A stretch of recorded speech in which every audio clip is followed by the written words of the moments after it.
अस्सलाम वालेकुम व्यूवर, मैं हूं शहबाज और आप देख रहे हैं मेरा यूट्यूब चैनल। आज हम बात करेंगे है जी कि अगर हमें ज़्यादा सर्दी लग रही है तो हमें जो है कौन सी मेडिसिन इस्तेमाल करनी चाहिए।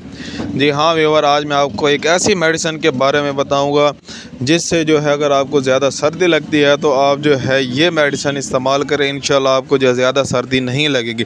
अगर आप थोड़ी सी सर्दी महसूस होती है, थोड़ी सी सर्दी होती है मगर आपको जो है बहुत ही ज़्यादा महसूस होती है, तो आप जो है ये मेडिसिन जिसका मैं नाम बताने वाला हूँ, जी हाँ व्यूवर, आपने ये अपने माइंड में रखना है। रेसोचेन टैबलेट, ये आप इस्तेमाल करें, इंशाल्लाह आपको बेस्ट बेनिफिट मिलेंगे। इसके अलावा व्यूवर अगर हम बात करेंगे इसकी डोज़ की, इसकी जो डोज़ है वो है जी एक टैबलेट सुबह और एक शाम को, यानी कि आपने ये टैबलेट जो 2 टाइम इस्तेमाल करनी है। अडल्ट के लिए जो है बहुत ही बेस्ट टैबलेट आपको हर मेडिकल स्टोर से जो है आसानी से मिल जाएगी और एक गोली की कीमत जो है सिर्फ और सिर्फ 5 से 10 रुपये है। तो आप ये इस्तेमाल करें, इंशाल्लाह आपकी जो सर्दी है वो आप ख़त्म हो जाएगी। आपकी सर्दी आप जो है ईजी फील करेंगे।